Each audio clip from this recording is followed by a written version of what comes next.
Everyone, today we will discuss about the metabolism of glycine. Glycine is the simplest amino acid. This is the structure of glycine, that is alpha amino acetic acid. This glycine don't have asymmetric carbon atom in its structure, so it is optically inactive.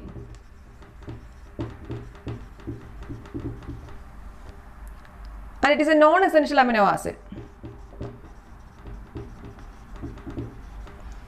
It is an important amino acid because it forms many biologically important compounds in the body. Coming to the formation of this glycine, glycine can be formed from the amino acids serine and threonine. Serine by the enzyme serine hydroxymethyl transferase. Serine hydroxymethyl transferase. Serine can be converted to glycine. From threonine by the enzyme threonine aldolase. This threonine can be converted to glycine. This glycine can be formed also from carbon dioxide, ammonia and N5N10 methylene H4 folate by the enzyme glycine synthase.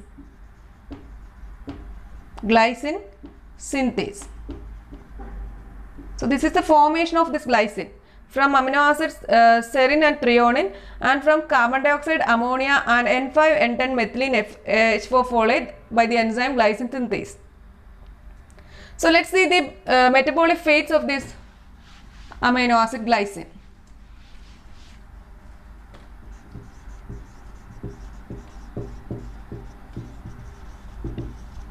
Coming to the metabolic fates, glycine is deaminated by a specific enzyme, that is known as glycine oxidase. Glycine is deaminated by glycine oxidase, and it forms a compound known as glyoxylate.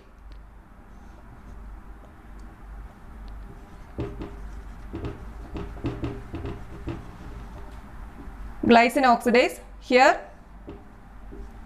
flavoprotein, it is reduced, O2, it is converted to H2O2 by the enzyme catalase. Here half O2 is removed and this H2O2 it is converted to water. So by the enzyme glycine oxidase, this enzyme is a flavoprotein enzyme. It is present in liver and kidney, and this glycine produces glyoxylate. Here an intermediate amino acid is produced, and it can form glyoxylate.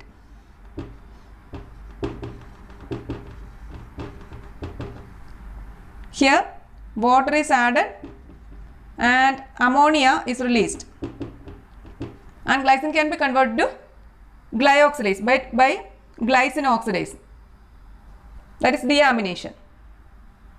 Then this glyoxylate, it can then converted to either oxalic acid or formic acid.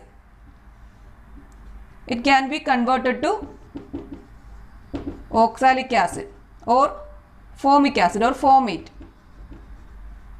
and this formate, it can enter one carbon pool.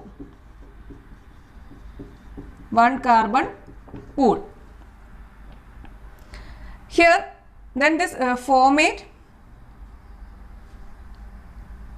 it can be converted to carbon dioxide plus H2 or N10 formyl FH4.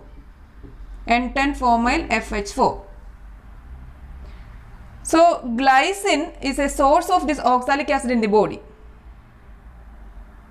This is one of the metabolic fates of this glycine. A major pathway of this glycine catabolism is its conversion to carbon dioxide, ammonium and N5N10 methylene FH4 by the enzyme glycine synthase complex. So glycine by the enzyme glycine synthase glycine synthase,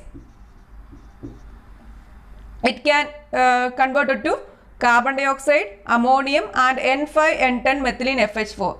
Carbon dioxide, ammonia, here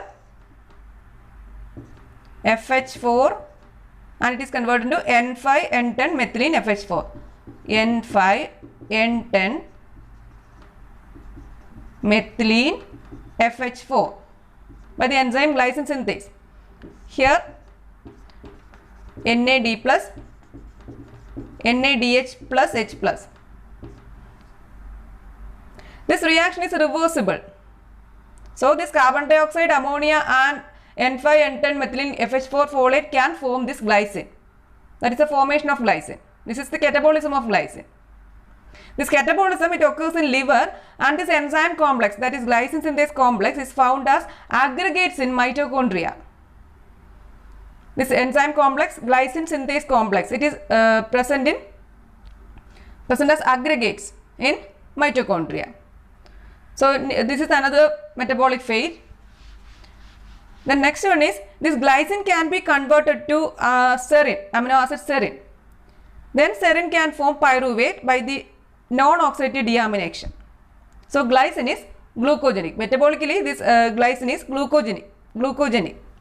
So this glycine, it can be converted to serine by the enzyme serine hydroxymethyl FH4 transferase. Serine hydroxymethyl FH4 transferase.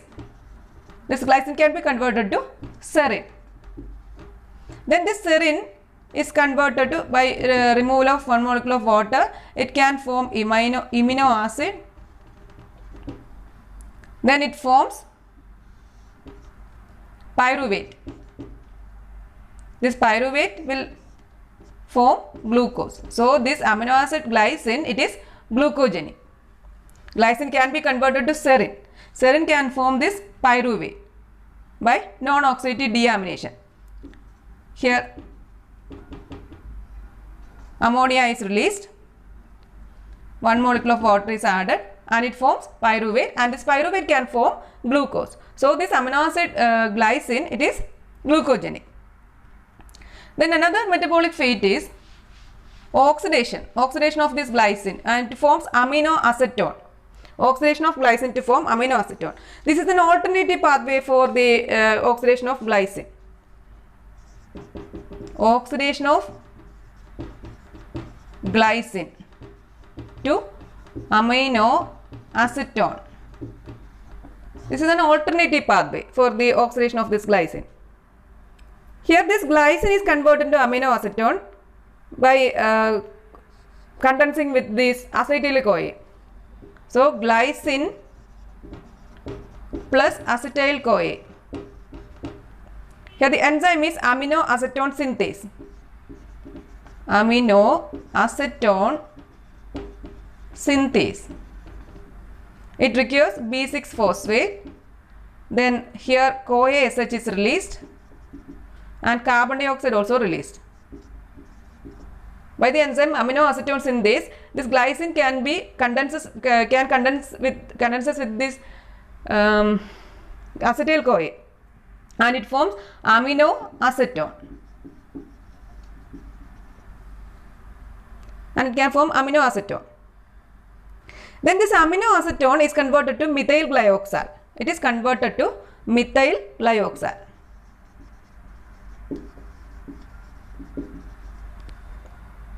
Then this glyoxal is then metabolized to lactic acid, then to pyruvic acid. And it is converted to lactic acid, then lactic acid form pyruvic acid. Here ammonia is released. Then so this is the oxidation of glycine to aminoacetone. This is an alternative pathway for oxidation of glycine. Here the glycine can condense with this acetyl-CoA by the enzyme aminoacetone synthase. It forms aminoacetone. Then this aminoacetone is converted into methyl glyoxal. This methyl glyoxal it can then metabolize to lactic acid and then to pyruvic acid. So these are the metabolic fates of this glycine. So let's see the metabolic roles of glycine.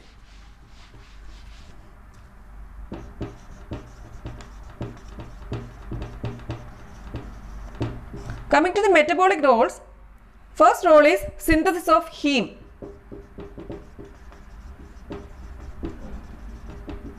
So the heme synthesis, first step is by condensation of this glycine with succinyl-CoA, and it forms delta amino levulinic acid by the enzyme delta amino levulinic acid synthase. So here for the formation of this heme, glycine is required. That is the first metabolic role of this glycine. Coming to second metabolic role, synthesis of purine nucleus. Purine nucleus. The entire glycine molecule is utilized to form C4, C5 and N7 of purine nucleus. C4, C5 and N7 of this purine nucleus. That is another metabolic role. Next role is synthesis of glutathione. This glutathione is a tripeptide that is formed from 3 amino acids. That is glutamic acid, cysteine and this glycine. So it is gamma glutamyl cystinyl glycine. So for the formation of glutathione, this glycine is required. That is another metabolic role. Next role is synthesis of creatine.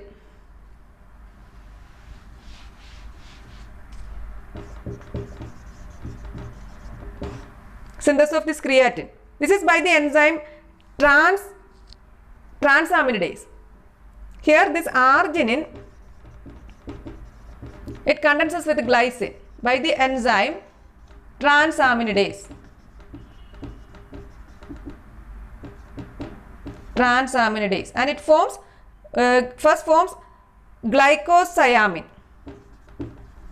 Glycosiamine or guanidoacetic acid. Guanidoacetic acid. Then it can be converted to creatine phosphate. Creatine phosphate. So here this by the enzyme transaminidase in kidney, this is in kidney, this arginine and glycine, they react to form glycosiamine or guanidoacetic acid. This glycosiamine, it is converted to creatine phosphate in liver. This reaction is in kidney, and here this creatine phosphate formation, that is in liver. That is another metabolic role of this glycine, that is a formation of this or synthesis of this creatine. Next metabolic role is conjugation.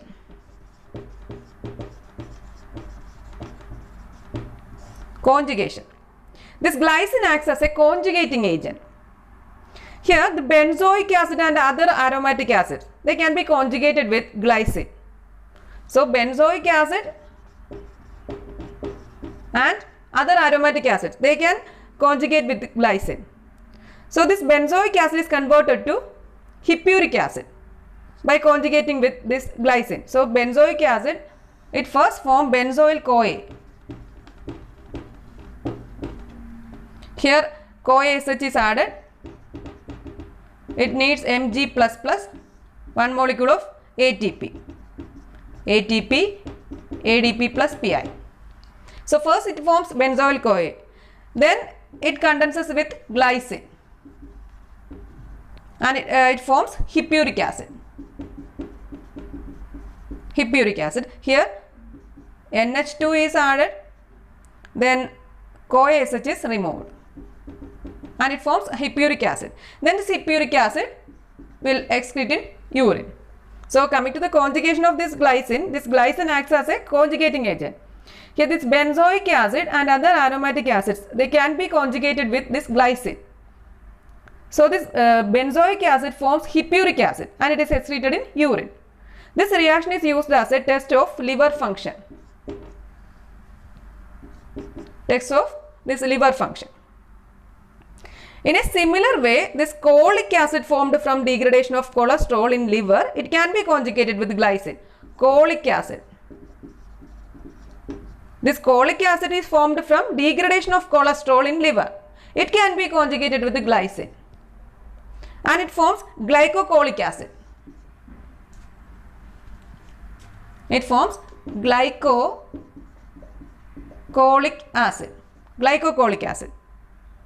Then this glycocholic acid, it is a bile acid which is excreted in bile salt.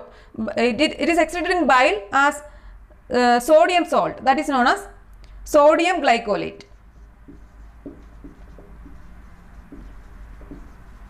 That is bile salt. So this cholic acid that is formed from the degradation of cholesterol in liver, it can be conjugated to the glycine and it forms glycocholic acid. It is a bile acid and this glycocholic acid is excreted in bile as sodium salt, that is known as sodium glycolate. That is bile salt. So this is another metabolic role of this glycine. Next one is glycine is glucogenic. Because glycine can be converted to serine. This glycine, it can be converted to serine. And this serine can be converted to pyruvic acid. So pyruvic acid forms glucose. So this glycine is a glucogenic amino acid. Then these are the metabolic fates of this glycine. Coming to the inherited disorders of glycine metabolism.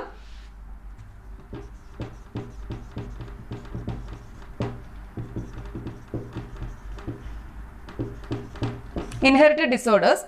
Two disorders are associated with this glycine metabolism. Glycinuria and primary hyperoxaluria. So first we will see glycinuria. This disease is characterized by excess urinary secretion of this glycine. Excess urinary secretion of glycine. It is an autosomal dominant trait.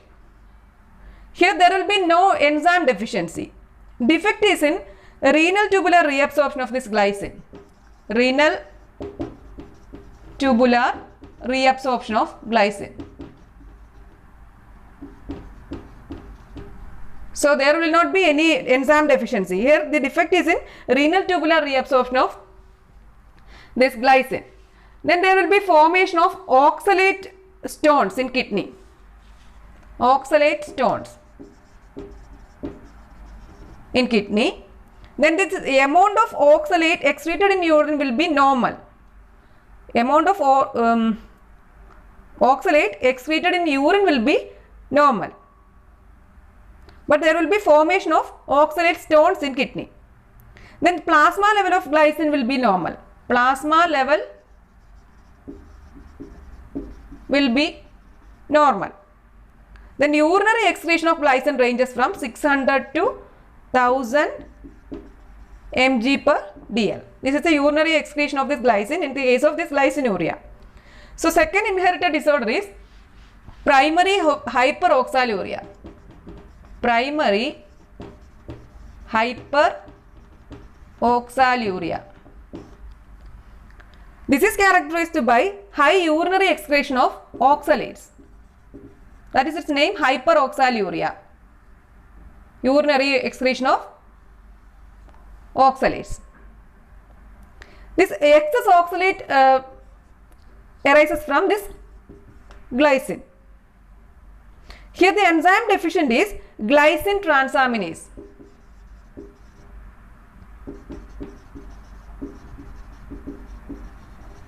Glycine transaminase. This is together with another some impairment of this oxidation of glyoxylate to formate. This glyoxylate which is formed from this glycine by oxidative deamination, it is channelized to this oxalates. So this glyoxylate is formed from oxidative deamination of this glycine. It is also channelized to this oxalate. So there will be hyperoxaluria. The clinical features of this hyperoxaluria include progressive bilateral calcium oxalate urolithiasis, then oxalate stone formation in genitourinary tract, then nephrocalcinosis and recurrent infection of the urinary tract. So these are the inherited disorders, that is glycinuria and primary hyperoxaluria. So one cycle is there, that is known as succinate glycine cycle. This glycine is involved in one cycle that is known as succinate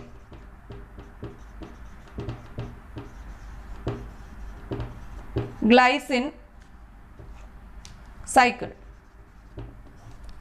Here succinyl-CoA, which is produced from this TCA cycle, it can condenses with this glycine and it forms alpha amino beta keto adipic acid. So succinyl-CoA, which is produced in TCA cycle, it can condenses with glycine and it forms alpha amino beta keto adipic acid. Then this alpha amino beta keto adipic acid then undergoes decarboxylation and it forms delta amino levulinic acid. Decarboxylation to form delta amino levulinic acid. This delta amino levulinic acid, it is the precursor for porphyrin synthesis.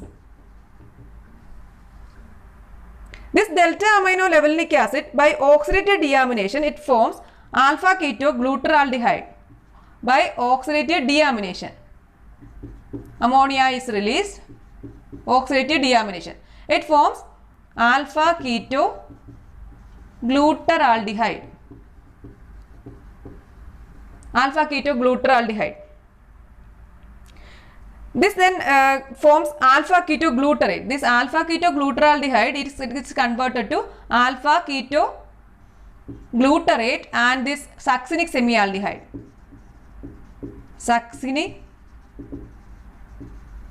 semialdehyde and alpha keto glutarate. This alpha keto glutarate, it can join TCA cycle. Here NAD plus NADH plus H plus. So this alpha keto glutarate, it can join this TCA cycle. Then this alpha keto glutaraldehyde, it can be converted to succinic semialdehyde. Here one carbon is released and this carbon, it can form one carbon pool. Carbon to one carbon pool, that is FH4. Then this succinic semialdehyde formed is oxidized to succinic acid. It is oxidized to succinic acid. Here NAD plus NADH plus H plus, water is added and it can form succinic acid. This succinic acid can be converted to succinyl-CoA by here GTP, GDP plus Pi, and here CoA SH is added and one molecule of water is released and it forms succinyl-CoA. Then this is succinic acid and succinyl-CoA, this can join TCA cycle as intermediate. Then this succinyl-CoA condenses with glycine and forms alpha amino beta keto adipic acid and the cycle continues. That is known as succinate glycine cycle. So in this cycle, succinyl-CoA produced in this TCA cycle, it condenses with glycine and it forms alpha amino beta keto adipic acid. This alpha amino beta keto adipic acid then undergoes decarboxylation and forms delta amino levulinic acid. This delta amino levulinic acid is the precursor for this porphyrin synthesis. Delta amino levulinic acid, by oxidative deamination, it can form alpha keto glutaraldehyde. Alpha keto glutaraldehyde can form alpha keto glutarate and it joins TCA, or it can be converted to succinic semialdehyde. This succinic semialdehyde is oxidized to succinic acid. The succinic acid can form succinyl-CoA, and this succinyl-CoA it can condenses with glycine and the cycle continues. So this is succinate-glycine cycle. So this is about the metabolism of glycine. This is today's topic. Thank you for watching.